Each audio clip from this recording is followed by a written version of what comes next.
Welcome back. In this video, we will cover chapter number 10 in our anatomy course, the endocrine system, the body's other control center.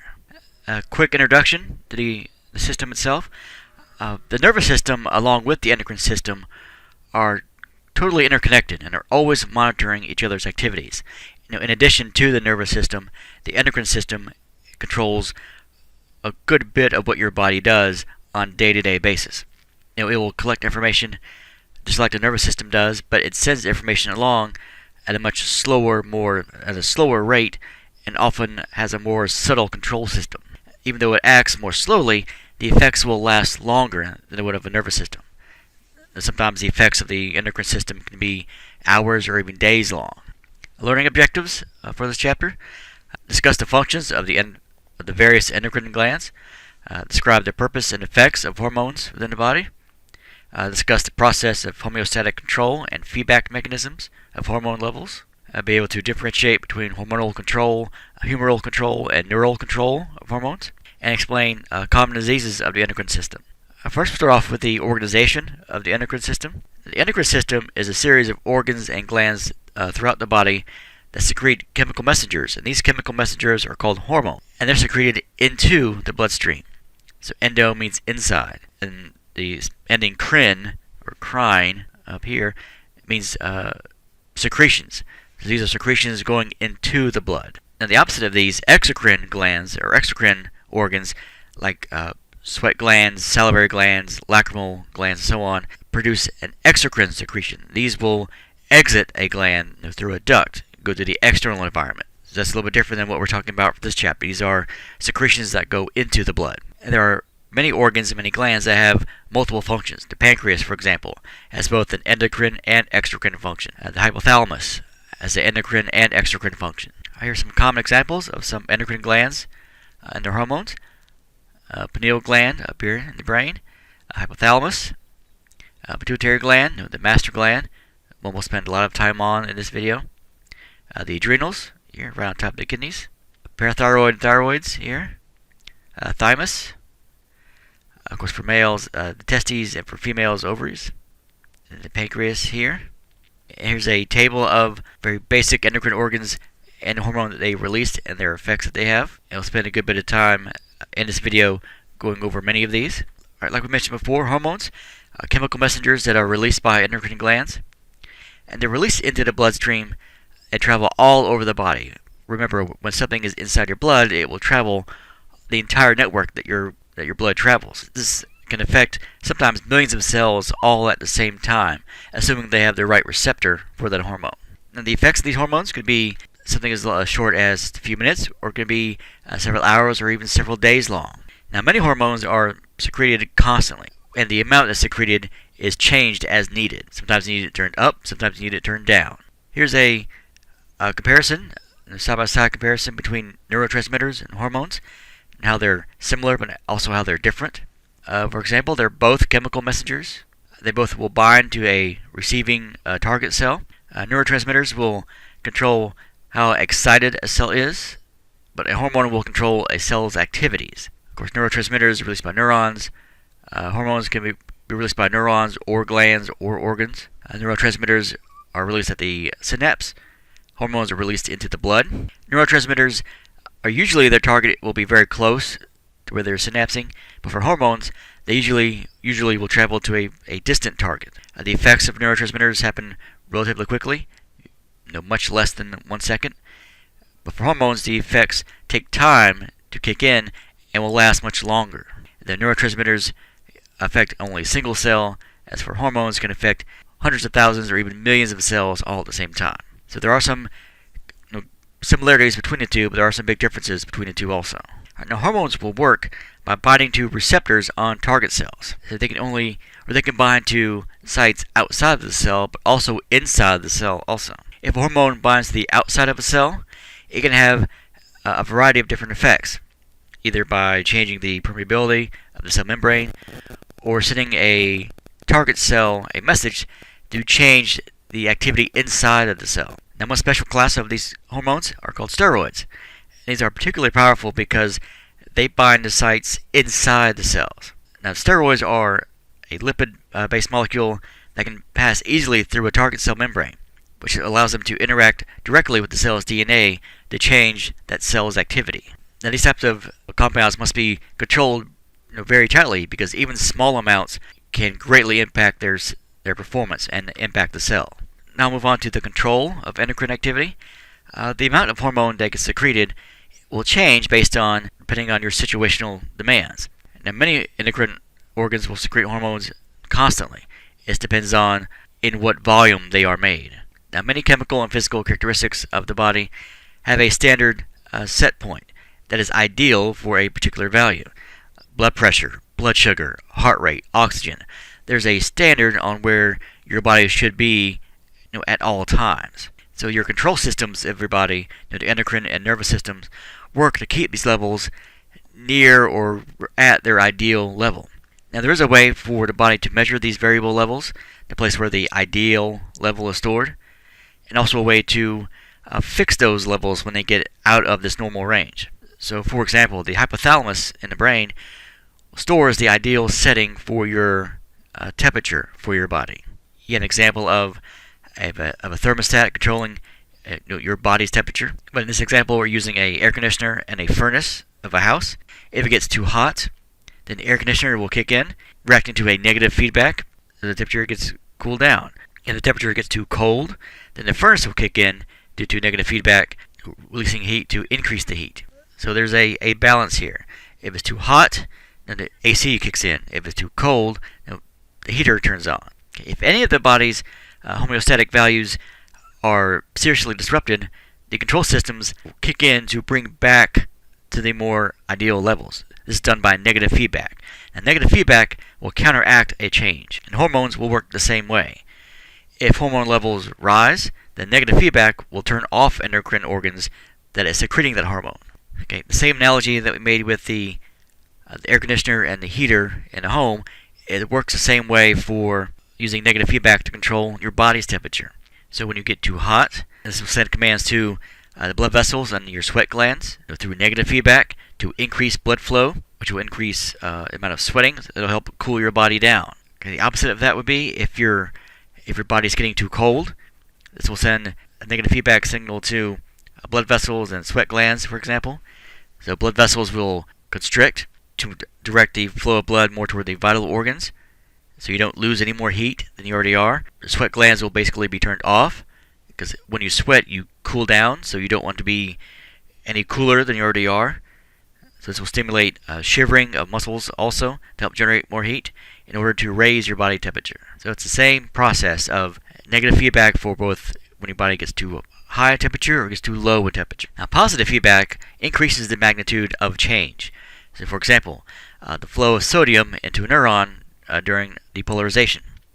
The more depolarized that neuron becomes, more sodium flows in. So it becomes more depolarized. And it causes more sodium to flow in, and so on. It's getting more and more influenced by the flow of sodium. And positive feedback is not a way to regulate your body, because it increases the change away from a set point. If you're trying to control something from turning on, turning off, you're going to be using negative feedback. Just like in your home, when you have the heater set on a certain point, once the house is heated to that point, the heater will turn off, because there's no reason to go beyond that set point. The same thing with the air conditioner. Once it's cooled to that certain point, it turns itself off due to negative feedback. Now, some hormones are directly controlled by the nervous system. For example, the adrenal glands will receive signals directly from the sympathetic nervous system. So when the sympathetic nervous system is active, it will send signals directly to the adrenal glands to release epinephrine and norepinephrine, also known as adrenaline and noradrenaline. This will prolong the effect of the sympathetic activity. So when you are in a stressful situation, the sympathetic nervous system is what takes over, and this will control the levels of epinephrine and norepinephrine. Here's an illustration of the sympathetic control of the adrenals. Of course, you start up here. The adrenals are the glands that sit on top of the kidneys. Two regions, the cortex and the medulla. Each region makes different types of hormones or controls different hormones. And epinephrine and norepinephrine come from the medulla region of the adrenals, and it's controlled by this region of the sympathetic nervous system here. Now, other hormones are part of a hierarchy of hormonal control. So in this situation, you have glands that are controlled by other glands, and they are controlled by other glands. And what controls this feedback system is a negative feedback system. This will control the flow of the orders given from one organ to the next, from them to the next, and so on. And here's a good example of that. You have hypothalamus up here. You have the pituitary gland here, leading to the adrenals. The blue arrows indicate stimulatory effects. The red indicate inhibitory or negative feedback. So whenever you have, say, stress or hypoglycemia, for example, that will cause CRH, corticotropin releasing hormone, to impact or to increase the stimulation of ACTH from the pituitary. ACTH will control the hormones of the cortex of the adrenal gland, and release of ACTH will turn off the effects of CRH. And the effects of all this is to release the hormone cortisol, which will increase fat metabolism, increase protein metabolism, and also will raise blood glucose levels. This hormone is impacting this organ, which impacts this organ, which in turn will double back and turn this off, because you don't want this to be on all the time. You don't want cortisol being made all the time. Now, some endocrine organs will directly monitor your body's internal environment, such as body fluids, blood, and then will respond accordingly. The term humoral will pertain to a body fluid or substance. So this is called humoral control. So it's not humor like haha funny, but humoral is always a reference to body fluids in anatomy. A good example of that is the pancreas. The pancreas will secrete insulin in response to rising blood sugar levels. Here's how that would work. You have increased blood sugar. That presence will stimulate the pancreas to release insulin. As that insulin gets secreted, it will stimulate uptake of glucose within the blood by skeletal muscle or storing it into fat. All right, now we'll move on to some major endocrine glands. The first one, hypothalamus, is located in the diencephalon in the brain. It's a very important link between the nervous system and the endocrine system. This will control much of your physiology, including hunger and thirst, fluid balance, and also body temperature. It's also known as the commander-in-chief of the endocrine system, even though the most commonly known phrase associated with the system is the pituitary being known as the master gland, which is true, but the hypothalamus controls the pituitary. So this is the main one in charge, the hypothalamus, because the pituitary has so much control over the endocrine system, but the pituitary itself is controlled by the hypothalamus. It's a quick overview of what all the hypothalamus and pituitary control, various hormones. The acronyms are listed here, and their full names are listed up here, and also their targets and what they do. So ACTH, it goes to the adrenal cortex, TSH, thyroid stimulating hormone, growth hormone, prolactin, follicle stimulating hormone, and LH, luteinizing hormone, MSH, melanocyte stimulating hormone, oxytocin, ADH, and most of these that you see on this image for the pituitary come from the anterior lobe of the pituitary gland. The only two that are from the posterior lobe are the oxytocin and ADH, antidiuretic hormone. The pituitary, as you can see, is pretty important, but it's also controlled by the hypothalamus. That's due to inhibiting hormones or releasing hormones. Pituitary, also found in the diencephalon, often called the master gland because it has such a vital role in all the endocrine secretions, and it only acts under orders directly from the hypothalamus. So using a military reference, if the hypothalamus is the commander-in-chief, the pituitary is a very high-ranking soldier. The pituitary has two very distinctly different lobes, or two different sections, the anterior lobe and the posterior lobe.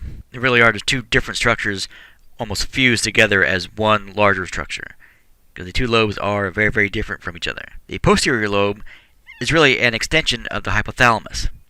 So in here you'll find hypothalamic neurons that are specialized to secrete hormones instead of neurotransmitters. And so they extend their axons through the stalk actually into the posterior lobe of the pituitary gland. So the posterior lobe doesn't secrete any hormones. The hormones that are released by this lobe are made in the hypothalamus, but they're just stored in the posterior lobe. So oxytocin and ADH, they're made in the hypothalamus, but this kept in the posterior lobe until they're needed. Now, these neurons will secrete two hormones, antidiuretic hormone, or ADH, and oxytocin. And like I mentioned, even though they're secreted by the posterior lobe, they are synthesized in the hypothalamus.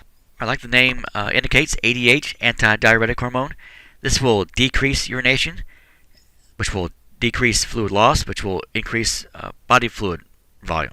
So a diuretic is something that makes you urinate more.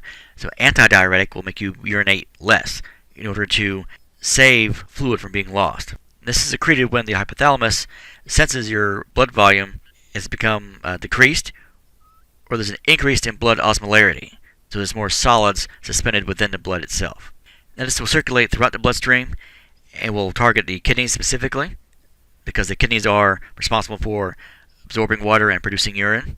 So this is important in the long-term control of blood pressure, especially so you do not become dehydrated. Oxytocin is important in maintaining the uterine contractions during labor, also involved with the production of milk in nursing mothers, and the function in males is not currently known. When a woman is about to give birth and her pregnancy is induced at a hospital, she's most likely given a drug called tocin, which is a synthetic form of oxytocin. So by causing the uterine muscles to contract, you're moving the fetus down through the birth canal and starting the birthing process. At the anterior lobe, this will make and secrete a large number of hormones that are under hormonal control of the hypothalamus, such as growth hormone, prolactin, FSH, LH, and so on. The hypothalamus will secrete hormones that will control hormone secretions by the anterior pituitary. Now, these hormone levels are controlled by negative feedback to both the pituitary and also the hypothalamus. And because the pituitary, or the anterior lobe of the pituitary gland, synthesizes and secretes so many different types of hormones, the best way to regulate this control is through negative feedback. Alright, now move on to a pathology connection with the posterior pituitary. Now, alcohol will turn off ADH production. So the more alcohol you drink, the less ADH is secreted, and the more dehydrated you become. So even though you are drinking something like beer or wine or any kind of liquor, you're becoming more and more dehydrated the more you drink, which means the more you urinate, which means even more dehydrated you'll become. So the symptoms of a hangover are due to the side effects of consuming too much alcohol, because you are dehydrated. Diabetes insipidus, or DI, this is caused by the underproduction of ADH due to non-cancerous tumors of the posterior pituitary. And the primary symptom of this condition is excessive urination. And by producing so much urine, you're producing very, very dilute urine. So the way your body compensates for this is you become very, very thirsty all the time. So you will drink more fluids, and then you'll urinate even more. And this condition is treated by taking medications that will function in a similar way to ADH. And even though the name diabetes insipidus has the name diabetes in it, it is not connected to diabetes mellitus. So when you hear diabetes type 1 or diabetes type 2, that is diabetes mellitus. That is not the same thing as diabetes insipidus. There are some common symptoms between the two, but DI mainly focuses on the underproduction of antidiuretic hormone. It's not related to blood sugar usually. Right. Syndrome of inappropriate antidiuretic hormone, or SIADH, is where you have very, very low blood sodium, and it's due to the overproduction of ADH, regardless of your blood osmolarity. This will lead to fluid retention and very, very dilute blood plasma. Some causes of this condition: cancers, some disorders of the central nervous system, traumatic brain injury, pulmonary disease, certain medications can lead to this. Common symptoms of SIADH: confusion, altered consciousness, fatigue, muscle cramps, loss of appetite. Now, this is left untreated. This can lead to a brain herniation, which can lead to a coma and also can be fatal. Often difficult to diagnose. Here we have a selected table of hypothalamic and pituitary hormones, and what structure they come from, and then their function. So the hypothalamus, the posterior lobe of the pituitary, and the anterior lobe of the pituitary. This is a short list of all the organs, of all the hormones that are produced. All right, now move on to a pathology connection with the anterior lobe of the pituitary. The first one, hypopituitarism, is where you have a decrease in pituitary function caused by tumors or radiation or head injuries or even surgeries. And whenever you have a loss of pituitary function of the anterior lobe, you'll have a loss of some or maybe even all of the hormones that the anterior lobe produces, growth hormone, ACTH, LH, TSH. So the anterior lobe is a big player in this endocrine system. So if there's a injury or damage to this lobe, you're going to have some very serious problems. This can be difficult to diagnose because the symptoms tend to be subtle or very vague. It could present as any number of other conditions. And the best way to treat this condition is to replace the hormones that are not being made by the anterior lobe. Right, the opposite of this condition would be hyperpituitarism. This is when you have the overproduction of pituitary hormones. This is usually caused by benign tumors. So because of this, you could have acromegaly, you could have cardiac dysfunction, reproductive abnormalities. So you don't want hormones to be made in too little volume or in too high volume. This can also lead to hyperthyroidism, Cushing's syndrome, sleep apnea. The way to diagnose this condition is to use imaging studies and also by checking hormone levels. And treatment is to decrease the size of the tumor that's causing these overproductions or the actual surgical removal of the tumor. Some other disorders of the anterior lobe, some stature disorders. This can result in being well below average height, say dwarfism, or being well above normal height, gigantism. And this is caused by abnormalities in the skeletal development, or nutritional deficiencies, or over or underproduction of the growth hormone. If growth hormone, or GH, is insufficient during childhood, the child will not grow to a standard height. So this can be treated with growth hormone injections, and the child may still develop into full height. If there's an oversecretion that happens during childhood, the person will become extremely tall. But the problem is the body can only get so big before it can't support itself anymore. This is usually caused by non-cancerous tumors on the anterior pituitary. You can't just keep growing and growing and growing because you were going to put an overburden on the bones or on the skeletal system, which will impact everything else. Will overstress the heart, overstress the lungs, so everything will be impacted. Say, for example, acromegaly is where you have an oversecretion of growth hormone in adults. This is after the bones have stopped growing. So instead of growing longer in length, making you taller, they get thicker. And it's also caused by some non-cancerous tumors.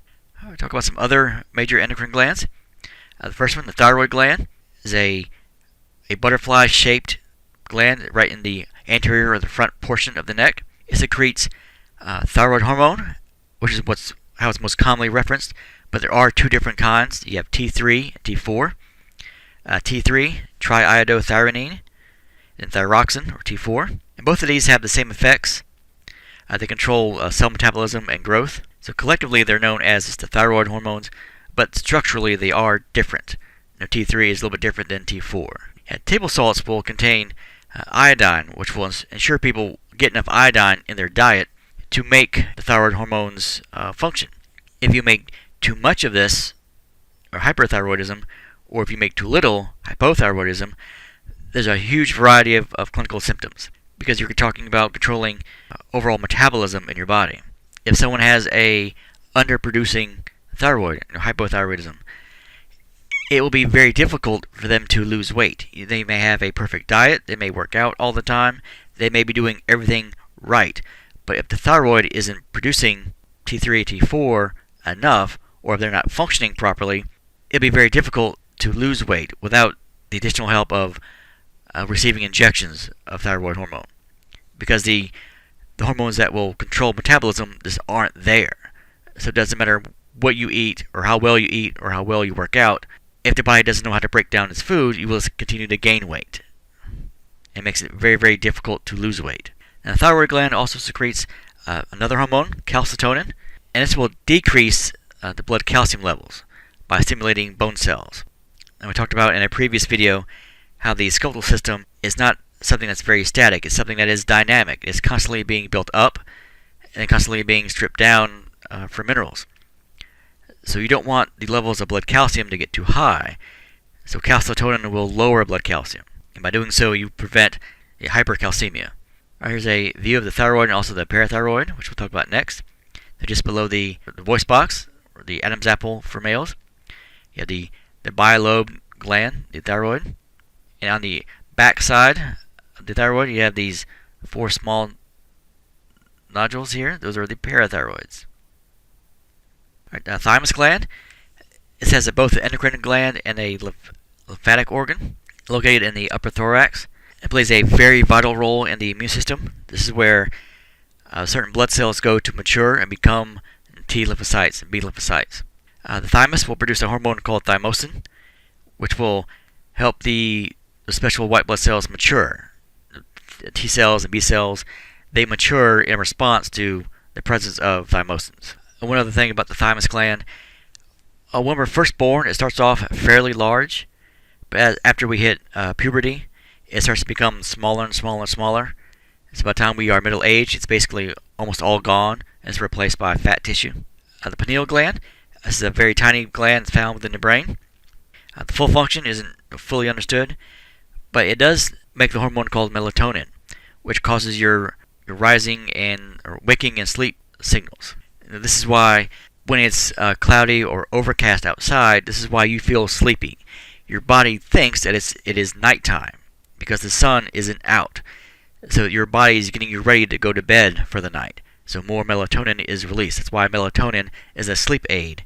Of course, the pancreas not only has an endocrine function, but we'll also talk about this again with the digestive system, because it is an accessory organ to that system. It's located near the stomach in the upper abdomen. It will produce and secrete various digestive enzymes to help break down starches and fats and proteins. But for this chapter, what we'll focus on is the endocrine secretions. Of course, it will produce hormones that will regulate blood sugars. So it will produce insulin, which will help to lower blood sugars. And then the normal range that your blood sugars should be at is between 70 to 105 milligrams per deciliter. Having too much glucose in the cells will throw off your fluid balance. So blood glucose must be maintained at a fairly level range so you don't gain water or lose water within the cells. And of course, glucose is vital for cellular respiration. Glucose is the energy that your cells need to function. And the pancreas will make two different kinds of hormones that will help regulate the control of glucose, insulin and glucagon. And these are produced by two different types of cells located in endocrine clusters of cells. These are called the islets of Langerhans, or pancreatic islets. Insulin will remove sugar from the blood, lowering blood sugar levels. As you can imagine, this gets released when you have hyperglycemia or too high of blood sugar. And the opposite of that would be glucagon. Glucagon raises blood sugar level, and it does so by telling the liver to release glucose in a stored form of glycogen. This is usually released a few hours after a meal to prevent blood glucose from dropping too low or becoming hypoglycemic. So insulin lowers blood sugar, glucagon will raise blood sugar. And there's a balance that you would want to have here, normal blood glucose. After you eat, the blood glucose levels will rise. The pancreas will secrete insulin into the blood. So insulin will be picked up by cells or stored as glycogen in the liver or stored as fat. So that will bring it back to normal. If blood glucose levels get too low, the pancreas will secrete glucagon, which will tell the liver to convert that glycogen back into glucose to put that back in the blood so it doesn't get too low. It also will tell the adipose or the fat cells or the fat tissue to break itself down and release more glucose into the blood. Next we'll talk about a pathology connection with the thyroid. Talk about hypothyroidism, where you have too little thyroid hormone is produced. Whenever you have too little of this hormone produced, you'll be impacting the functions of T3, T4, thyroid stimulating hormone, thyroid releasing hormone. Some common symptoms of people with hypothyroidism: fatigue, feeling cold, dry itchy skin, brittle nails, bradycardia, which is a slow resting heartbeat, depression, weight gain is a very common one, all because the thyroid hormones, which help regulate metabolism, aren't working properly or it's not being made enough to work properly. Hashimoto's thyroiditis is the most common form of hypothyroidism. This is an autoimmune attack on the thyroid gland itself. This will result in an inflammation and damage to the gland. It is most common in women between the ages of 30 and 50. Some common symptoms of Hashimoto's: inflammation, damage to the gland, swelling of the gland, where it's often difficult or painful to swallow. And the best way to diagnose this condition is through blood test.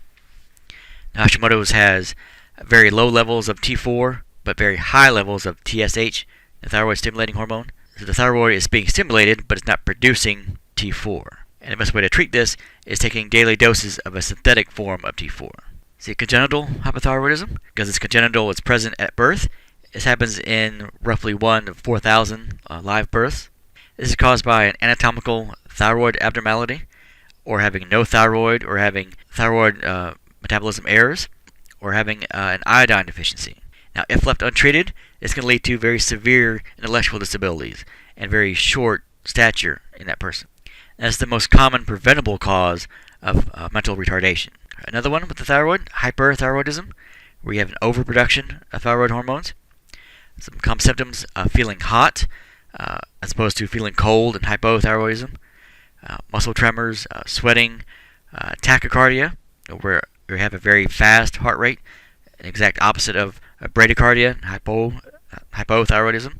Other common symptoms of hyperthyroidism: infertility, irritability, loose bowels, very large bulging eyes, and being hypersensitive to the effects of epinephrine and norepinephrine. Graves' disease is the most common form of hyperthyroidism. This is also an autoimmune disorder, much more common in women of childbearing age than not. What happens here is the immune system will bind to TSH receptors, stimulating the thyroid to produce excess thyroid hormone. So your immune system basically attacks and takes over the thyroid, telling it to keep churning out TSH even though when it's not necessarily needed. The acute Graves' disease can result in a very potentially fatal form of hyperthyroidism called a thyroid storm. And the best way to diagnose this is through blood test, and increased levels of radioactive iodine is taken up by the thyroid. Some treatments for Graves' disease: you have antithyroid medications to rein in the thyroid activity, to kind of turn that down. Beta blockers to decrease epinephrine and norepinephrine. Taking radioactive iodine to kill thyroid cells. They can't overproduce the hormone if they aren't functional. And if need to, the removal of the thyroid gland. Goiter is an enlargement of the thyroid. This is a result from either hypothyroidism or hyperthyroidism.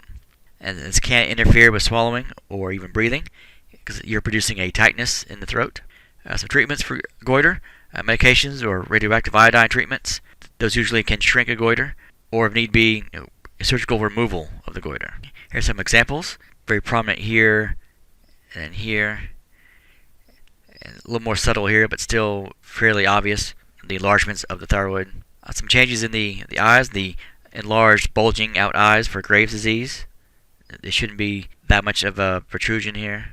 This is a summary of symptoms of hypo and hyperthyroidism side by side. And some of these will be common between the two, but some are going to be exact opposite. So for hypothyroidism is A, and B would be hyperthyroidism. Slow pulse for hypo, and a rapid pulse for hyper. Feeling very cold all the time and feeling very hot for hyper. Having dry, brittle hair, having a flushed face, and so on. For hypothyroidism, it will tend to have rough, dry, scaly skin. But for hyperthyroidism, it will be a warm, almost velvet-like texture to the skin. So these are some very common symptoms between hyper and hypothyroidism. Now move on to the parathyroid glands and a pathology connection here. The thyroid gland has two small pairs of glands on the posterior side, the parathyroids, and they release parathyroid hormone, or PTH. These will help to raise blood levels of calcium. If calcium gets too low, the parathyroids will kick in and release PTH, which will stimulate bone-dissolving cells to release more calcium back into the blood. You don't want blood calcium to get too low, and you don't want blood calcium to get too high.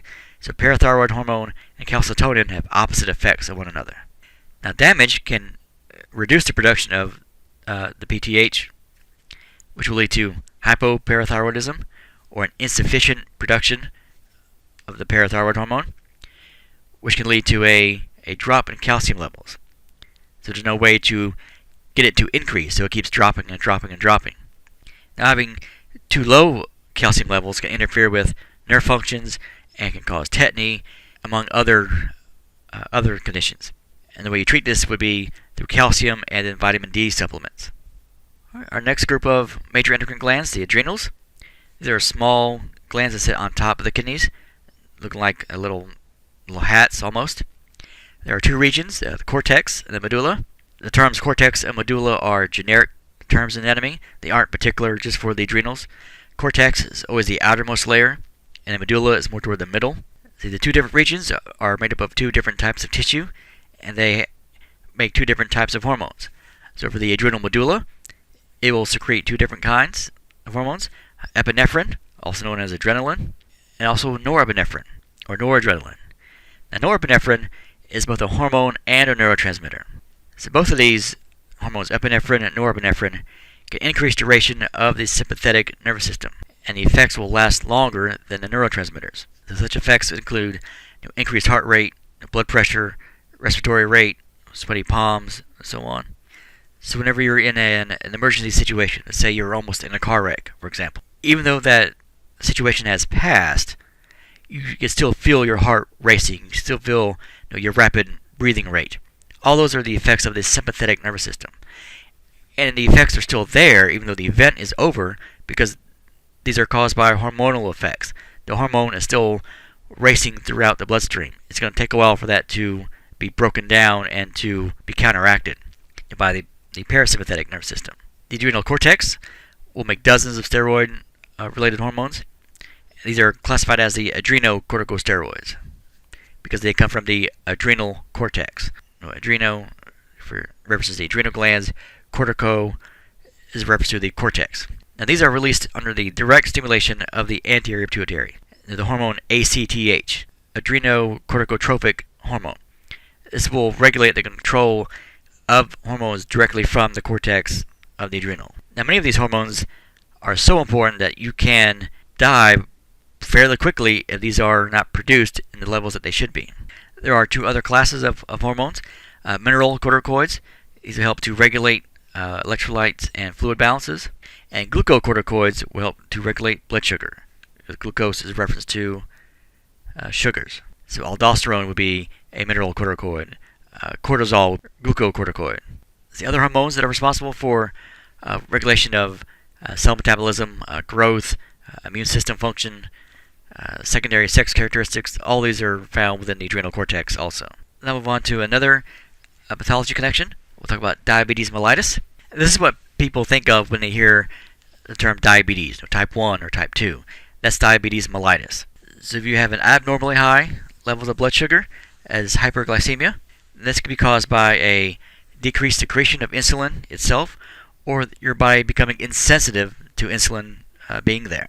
Type 1 diabetes, or juvenile onset diabetes, this is an immune system condition where your immune system will destroy insulin-producing cells of the pancreas. So this is an autoimmune condition. The beta cells, the cells that are specifically made for producing insulin, are attacked and destroyed. So if insulin can't be made, then blood glucose can't be taken up by body cells, because insulin isn't there to help the sugar enter the cells. This is generally diagnosed in people younger than 40.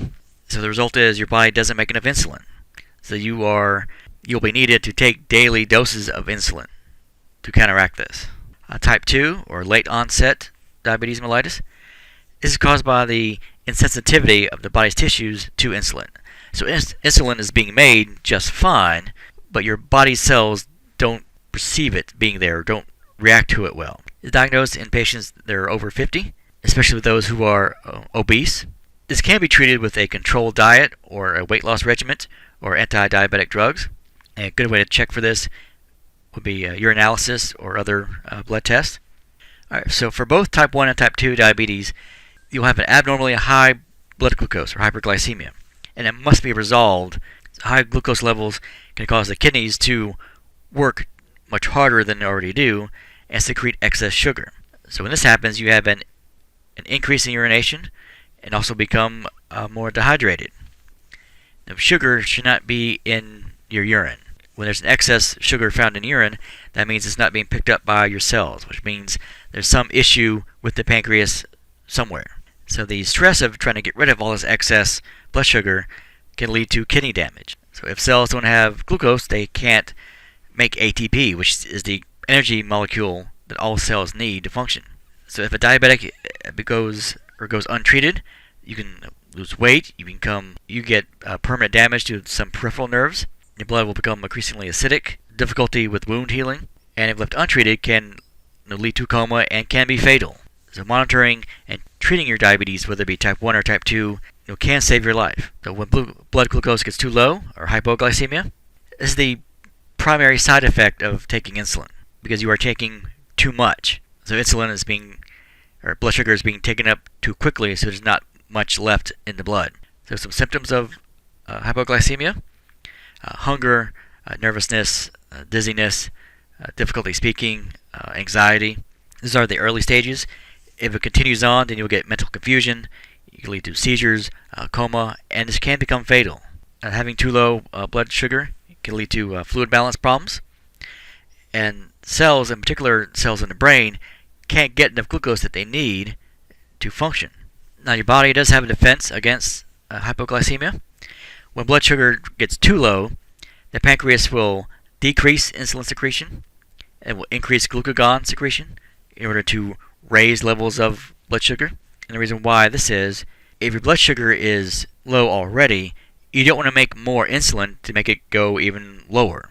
So your pancreas will basically shut down insulin and then crank up glucagon to get more blood sugar into the blood. The adrenal medulla will secrete epinephrine. The hypothalamus will sense the decrease in the blood sugar and will trigger actions of the adrenal gland via the sympathetic nervous system control, which will cause feelings of hunger. So patients will eat food, and therefore you'll get another source of glucose through the food that you're eating. The reason why epinephrine will be secreted here: epinephrine is used under high stress or emergency situations.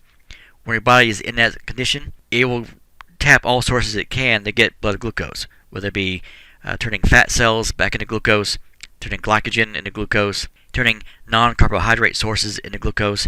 But the overall effects of all this is to raise blood sugar levels. So for diabetic, a hypoglycemia can become a recurrent problem, because this can lead to damage of the autonomic nervous system. So this will decrease the body's ability to defend against hypoglycemia.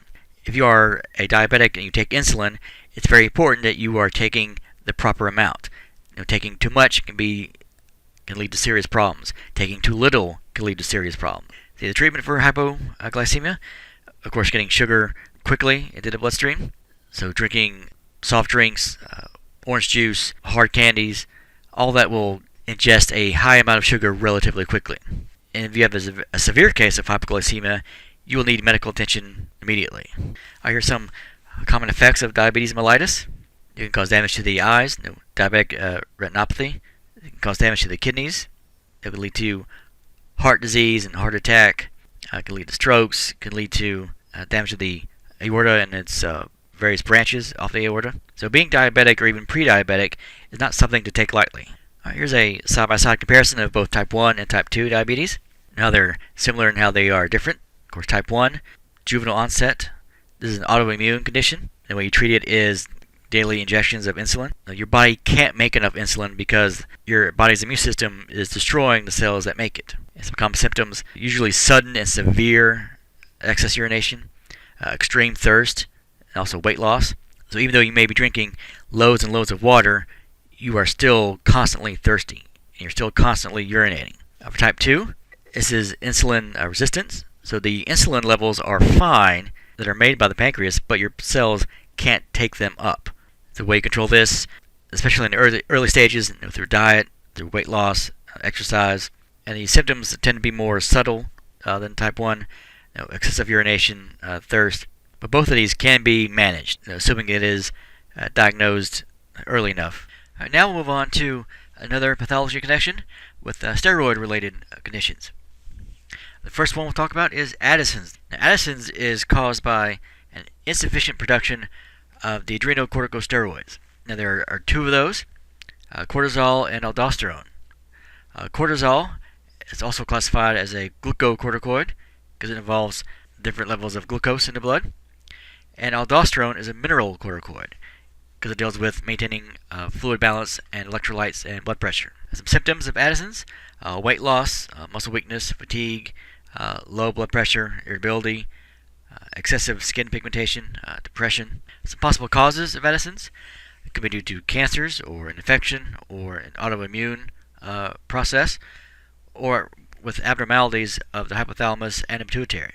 Abstinence is diagnosed with blood tests and also imaging, such as MRI and CAT scan, and treatment will consist of hormone replacement. Cushing's syndrome. This is caused by an oversecretion of cortisol. The common symptoms of Cushing's: upper body obesity, a moon face or a round face, easy bruising, osteoporosis, fatigue, depression, hypertension, and hyperglycemia. Now, this may be a side effect due to steroids or due to pituitary tumors, tumors on the adrenals, or even some combinations of genetic disorders. The diagnosis is complicated. The treatment will depend on the underlying cause of the disorder. The classic Cushing's syndrome is due to a pituitary tumor that leads to too much production of ACTH. Therapeutic steroids. Prescription steroids like prednisone is used commonly for treatments of inflammation, organ transplant rejection, immune disorders, but can also have dangerous side effects.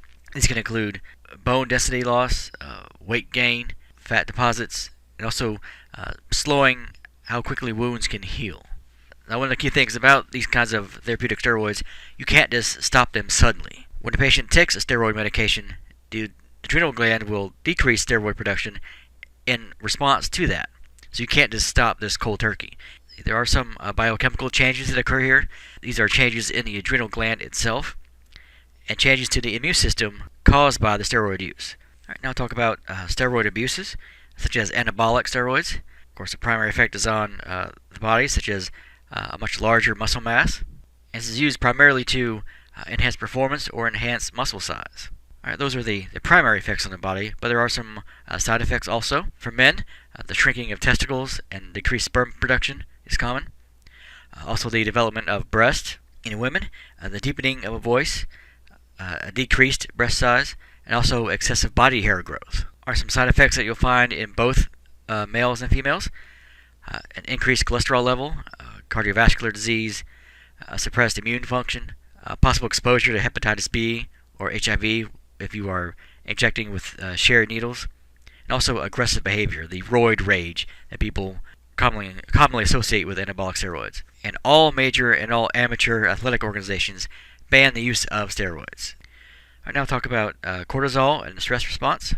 Cortisol is also known as the stress hormone. Now, your body has a set response to any kind of stressor, whether it be psychological or physiological. Some examples of physical stresses: hypothermia, decreased blood volume, hyperglycemia. Some examples of psychological stresses: when you're almost in a car accident, or getting ready for a big exam, or making a public speech, or so on. Now, during a stress response, the sympathetic nervous system and the adrenal cortex are activated, so you have an increased production and release of epinephrine and norepinephrine. These will cause blood pressure to go up, heart rate to increase, respiration to increase, and levels of blood glucose to go up, because your body is preparing for an emergency situation. So you'll need large amounts of energy right away, so you need blood to be pumped throughout the body faster. That's why your heart rate goes up. That's why the breathing rate goes up. Now, the adrenal cortex will release cortisol, causing another increase in blood glucose, but this also changes the immune response. Now, in short spurts, this initial stress response is necessary and incredibly helpful. But if this were to continue, if you're under a continued amount of stress for a long period of time, well, your body will react the same way. So you don't want to be exposed to epinephrine all the time. You don't want to be exposed to cortisol all the time over a prolonged amount of time. And the saying that stress kills is literally true. Too much cortisol for too long a time can tear apart blood vessels. It can lower your immune response. It is not healthy to have a prolonged exposure to stress over and over and over again. So if your stress is chronic, the secretion of cortisol and epinephrine becomes pathological. It can cause disease. It can make you sick, and it can become fatal. And your body's response to these chronic stresses is mediated by other factors. Now, factors associated with lower cholesterol levels, increased optimism, a greater social support mechanism, and lower perceived stress. So if you're under a high amount of cortisol, all these would be the opposite. If you have a higher cortisol levels, you frequently will deal with depression and anxiety because you are so stressed, which leads to more stress, which makes you more anxious, and more depressed. So this is a vicious cycle that keeps going around and around and around. Now move on to some other major endocrine glands. We'll talk about the gonads. Now, the term gonad is a general term that refers to the primary sex organ. So for males, the gonads are the testes, and for females, the gonads are the ovaries. Of course, their chief function is to produce and store gametes, which are the sex cells. For males, that'd be the sperm, and for females, those would be the eggs. These also will produce a number of sex hormones which control reproduction, such as testosterone in males and estrogen and progesterone in females. You also have prostaglandins. These are molecules that act like hormones. Many different body tissues will produce a form of prostaglandins. There's a large variety of functions depending on where they're produced, but the effects are going to be powerful even though they are short-term on local tissues. Right, now move on to common diseases of the endocrine system. The first one, diabetes insipidus. Etiology is a deficiency in antidiuretic hormone. Some common signs: very large amounts of urine, large amounts of very dilute urine. Some diagnostic tests: you want to rule out diabetes mellitus. You also will like to monitor the ADH levels. If caused by medication, obviously the way to treat it is to eliminate that medication. Low ADH, you'll be given a synthetic form of vasopressin, and vasopressin is another name for ADH. Syndrome of inappropriate antidiuretic hormone, or SIADH. Etiology, an excess ADH production, which is caused by a pulmonary disease or cancer or medications or central nervous system disorders that lead to very, very low levels of sodium in the blood. Some signs and symptoms: confusion, fatigue, nausea, altered consciousness, muscle cramps, loss of appetite. Alright, some common diagnostic tests for SIADH. You need to rule out traumatic brain injury, or TBI, and also evaluate the volume status. Treatments: restrict water, and then the infusion of hypertonic saline. Alright, next one, Cushing's disease. Etiology: excess cortisol due to a benign pituitary tumor. Common signs and symptoms: abdominal obesity, easy bruising, hypertension, hyperglycemia, depression. Some diagnostic tests for Cushing's: imaging, blood cortisol levels, urine cholesterol levels, CTH levels, pituitary biopsy, dexamethasone suppression test. Treatments: removal of the tumor, followed by hormonal replacement. If it's caused by an overdose or overuse of steroids, decreasing those steroids or eliminating them altogether. Here's a picture of an infant with congenital hypothyroidism. Here's a picture of a patient with Cushing's syndrome. A patient with gigantism. And gigantism is also associated with acromegaly. Etiology is where you have excess growth hormone from the hyperfunction, or usually due to a tumor on the pituitary gland. In children, the overgrowth of the long bones will result in rapid growth in height to excess compared to normal heights for someone their age. And in adults, the excess growth and deformity of body tissues. So not only will the adult grow taller, but the bones will become much thicker, which will alter the shape of the skull and the face, the tongue. It will impact the overall deepness of the voice, overall heart rate and breathing rate, muscle weakness. Some diagnostic tests: imaging, check for tumors on the pituitary, and of course blood tests for hormone levels. For treatments: removal of the pituitary tumor, and then followed up by hormone replacements. See the opposite of that, dwarfism. The etiology: growth hormone deficiency of the pituitary in childhood. Some signs and symptoms in children: failure to attain a normal height for a child of that age, and abnormally slow growth. Some diagnostic tests: blood test to rule out other forms of dwarfism. There are multiple forms of dwarfism. Treatments: early diagnosis, and injections of growth hormone. Graves' disease. Etiology is hyperthyroidism due to an autoimmune attack on the thyroid. Some signs and symptoms: tremors, sweating, weakness, tachycardia, arrhythmias, irritability. Some diagnostic tests: blood tests, you can check for low TSH levels but high T4 levels, and also using radioactive iodine uptake. Some treatments: removal or destruction of the thyroid or antithyroid medication, and then followed by daily thyroid hormone. Hashimoto's disease. Etiology is hypothyroidism due to an autoimmune attack on the thyroid. Some signs and symptoms: fatigue, thinning, brittle hair, bradycardia, and depression. Some diagnostic tests. You have a high TSH level but low T4. And for treatments, the daily thyroid hormone. Diabetes mellitus. Etiology, insulin deficiency caused by either an autoimmune attack on the pancreas or by insulin resistance, depending on whether or not you have type 1 or type 2 diabetes. Some signs and symptoms: excess urination and an increased thirst due to a high blood glucose. Some diagnostic testing, checking the levels of glucose within the urine, checking levels of glucose within the blood, and also glucose tolerance testing. Some common treatments: diet, exercise, anti-diabetic medications for type 2 and for type 1, insulin injections. Addison's disease, etiology for here, deficiency of the adrenal corticosteroids due to an autoimmune attack on the adrenal cortex. Some signs and symptoms: weakness, hypotension, hypoglycemia, depression, fatigue. Some diagnostic tests for Addison's, imaging, and then blood tests for corticosteroids. And the most common treatment is hormone replacement. Chronic stress, etiology, excess cortisol in response to stressors. Remember, some cortisol for a short amount of time is fine and actually is necessary, but you don't want it to be for too long a time.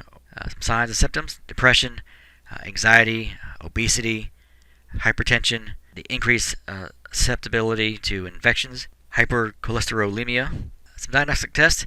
There's no good one test for this kind of condition because the effects of the stress may vary widely among individuals. Some people just respond differently to stress than others. Treatments, of course, to decrease the amount of stress, the treatment of the symptoms, which will just vary by individual. All right, now move on to our Pharmacology Corner. Some hormone replacements and some analogs. Synthroid, this is a synthetic hormone that's used to treat hypothyroidism. Hydrocortisone, this is a steroid that's used to replace cortisol in the treatment for Addison's disease. Prednisone, this acts like a corticosteroid. Its overall effect is to replace corticosteroids as an anti-inflammatory drug. Growth hormone, injection in children with growth hormone deficiencies to help them speed up their growing process. Some common medications: insulin, of course, administered by injections or by inhaled aerosols.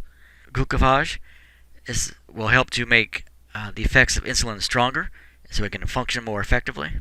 Midotane, this is a cortisol inhibitor. This is used to treat some forms of Cushing's syndrome. Somatostatin analogs. Somatostatin is a normal hormone produced by the delta cells of the pancreas. These analogs will decrease growth hormone production and will be a treatment for acromegaly. Okay, this brings us to the end of chapter number 10. We will continue our anatomy series with chapter number 11.